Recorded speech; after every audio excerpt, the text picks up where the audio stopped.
हम किराए ऑटो चलाते हैं, गाड़ी में एक भी जरा भी गैस नहीं घर तक जाने को।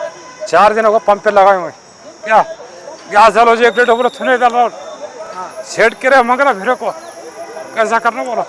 हमारा बच्चा है पीवड़ है हमका रास्ता घर चलता नहीं क्या करना रास्ता क्या है निकाल कब से लेने लगे थे आप पेट्रोल? 4 दिन होगा मैं 4 दिन से गैस नहीं 4 दिन गैस नहीं तो किराए का है 130 बोले तो डाल तो मुझे डालो जी सेठ का घर तो लगाने डालो जी बोले तो एक बोले तो नहीं डालता सब जने डाले तो बोले तो डाल तो बोलते कस्टमर नहीं देते साहब कस्टमर तू नहीं तो दूसरा गाड़ी बोलते। सर गुलबर्ग में इतना गैस पंप का बहुत शॉर्टेज हो गया है क्योंकि गैस डालने के लिए बहुत प्रॉब्लम हो रहा है। लाइन पे लाइन लगा रहे हैं, एलपीजी कहीं भी नहीं है सर। और बात पे बात नो कभी 85 डाल रहे कभी 80 डाल रहे 120 डाल रहे। अब 10:30 140 है बोल को बोल रहे सर। हम ऑटो वाले कैसा करेंगे सर बोलिए। हमारा घर संसार है, हमारी बीवी बच्चे हैं तो कैसा उनको पालना है। अब कस्टमर को कोई 5-10 रुपये ज़्यादा दे तो तू नहीं आता दूसरा आता छोड़ आता नहीं आता तू बोलते सर। हमारे कस्टमर को हम गैस रहे तो भी गैस नहीं डाल रहे सर कैसा करेंगे। ऑलरेडी स्टॉक है, हर जगह स्टॉक है तो कैसा करना है। हम बीवी बच्चे कैसा पालना बोलिए आप। नहीं किराए का ऑटो सर जितने भी जो ड्राइवर है जिसके जाते हैं किसके किराया है सब आंख पे आ गया सर। सबके ड्राइवर के आंख पे आ गया सब किराया तो लेना देना कैसा करना सर। फाइनेंस लिए भी भरना है, फाइनेंस वाले पीछे टॉर्चर करते रहते हैं। ऐसा है तो डाले ने तो बंद है बोल को बोल रहे गैस नहीं है स्टॉक बोल को बोल रहे टोटली कहीं भी गैस नहीं है बोल को बोल रहे सर कैसा करना। डिमांड क्या है सर 55 था 60 रुपये नो प्रॉब्लम तो ऑटो चालक और पुलिस जने डाल देंगे। 120 140 बोले तो हम कैसा करेंगे सर बोलिए आप है ना। कस्टमर को कोई 5 रुपये ज़्यादा दे बोले तो क्यों 5 रुपये ज़्यादा देना चल तो नहीं दूसरा बोलते। चार्जिंग ऑटो वाले या CNG गाड़ी वाले सब टोटली मिलके मंडे के दिन बंद करेंगे सर। पूरे ऑटो चालक का स्ट्राइक करेंगे।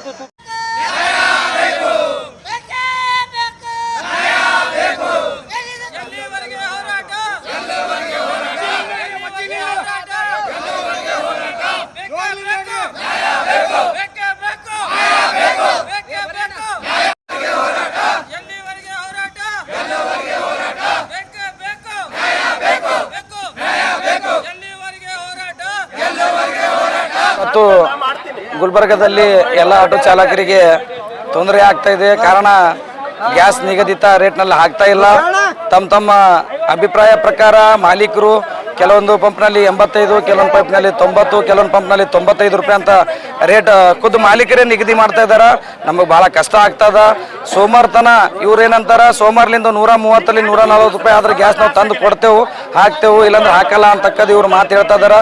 ಎಲ್ಲ ಆಟೋ ಡ್ರೈವರ್ಸ್ಗಳು ಇಡೀ ಗುಲ್ಬರ್ಗ ಒಳಗೆ ನಾವು ಎಲ್ಲ ಆಟೋ ಡ್ರೈವರ್ ಏನಪ್ಪ ಅಂತಂದ್ರೆ 55 ರೂಪಾಯಿ ಇದ್ದಂಥ ಗ್ಯಾಸ್ 1222 ಟಿಬಲ್ ಮಾಡಿದಾಗ ನಾವು ಕಸ್ಟಮರ್ ಹತ್ರ 10 ರೂಪಾಯಿ ಜಾಗದಾಗ ಒಂದು 5 ರೂಪಾಯಿ ಎಕ್ಸ್ಟ್ರಾ ಕೇಳ್ತಾ ಇದ್ರೆ ಯಾಕೆ ಏನು ಅಂತಕ್ಕ ನಿಂದನೆ ಮಾಡ್ತಾ ಇದ್ದಾರೆ. ಕೇಸ್ ಮಾಡ್ತೀನಿ ಹಂಗ ಅಂತಕ್ಕ ಧಮಕಿ ಕೂಡ ಮಾಡ್ತಾ ಇದ್ದಾರೆ ಕಸ್ಟಮರ್. ಅದಕ್ಕಾಗಿ ನಾವು ಕಸ್ಟಮರ್ ಜೊತೆನೆ ಜಗಳ ಆಡಬೇಕು, ಕಸ್ಟಮರ್ ನಮ್ಮ ಜೊತೆನೆ ಜಗಳ ಆಡಬೇಕು. ಆ ಥರ ಇಲ್ಲಿ ಗುಲ್ಬರ್ಗದಲ್ಲಿ ವಾತಾವರಣ ಸೃಷ್ಟಿ ಆಗ್ತಾ ಇದೆ. ಅದಕ್ಕಾಗಿ ಮಾನ್ಯ ಜಿಲ್ಲಾಧಿಕಾರಿ ಅವರಿಗೆ ನಮ್ಮದು ಅಖಂಡ ಕರ್ನಾಟಕ ರಕ್ಷಣಾ ಸಮಿತಿ ಸೇವಾ ಸಂಘ ವತಿಯಿಂದ ಒಂದು ಒತ್ತಾಯಪೂರ್ವಕವಾಗಿ ಒಂದು ಮನವಿಯನ್ನು ಏನು ಮಾಡ್ತೀವಪ್ಪ ಅಂತಂದ್ರೆ ಎಲ್ಲರಿಗೆ ದಯವಿಟ್ಟು ಆಟೋದವರಿಗೆ ನ್ಯಾಯವನ್ನು ದೊರಕಿಸ್ಕೊಡ್ರಿ. ಹಿಂದಂತ ಇರೋಂಥ ರೇಟ್ಗೆ ಗ್ಯಾಸ್ ಏನಿತ್ತು 55 ರೂಪಾಯಿ ಅದೇ ರೇಟ್ನಲ್ಲಿ ನಮಗೆ ಕಂಟಿನ್ಯೂಸ್ ಆಗಿ ಗ್ಯಾಸನ್ನು ಸಪ್ಲೈ ಮಾಡಬೇಕಾಗಿ DC ಮುಖಾಂತರ ಸರ್ಕಾರಕ್ಕೆ ಮನವಿ ಕೂಡ ಮಾಡ್ತಿದ್ದೇವೆ. ಆಮೇಲೆ ಎಲ್ಲ ಆಟೋದವ್ರು ಏನಪ್ಪ ಅಂತಂದ್ರೆ ಕೆಲವರು ಇಲ್ಲಿ ಗುಲ್ಬರ್ಗದಾಗ ಎಲೆಕ್ಟ್ರಿಕಲ್ ಆಟೋವ, ಕೆಲವೊಬ್ಬರು CNG ಅದ, ಕೆಲವೊಬ್ಬರು LPG ಅದ. ನನ್ನಲ್ಲಿ ಕೂಡ ಒಂದು ಎಲೆಕ್ಟ್ರಿಕಲ್ ಗಾಡಿ ಇದೆ ಇಲ್ಲ ಅಂತಿಲ್ಲ. ಆದರೆ ನಾವು ಎಲ್ಲರೂ ಒಕ್ಕಟ್ಟಲ್ಲ, ಎಲ್ಲ ಆಟೋ ಡ್ರೈವರ್ಗಳು ಎಲ್ಲರದ್ದು ಸಂಸಾರ ಇದೆ, ಎಲ್ಲರದ್ದು ಪರಿವಾರ ಇದೆ.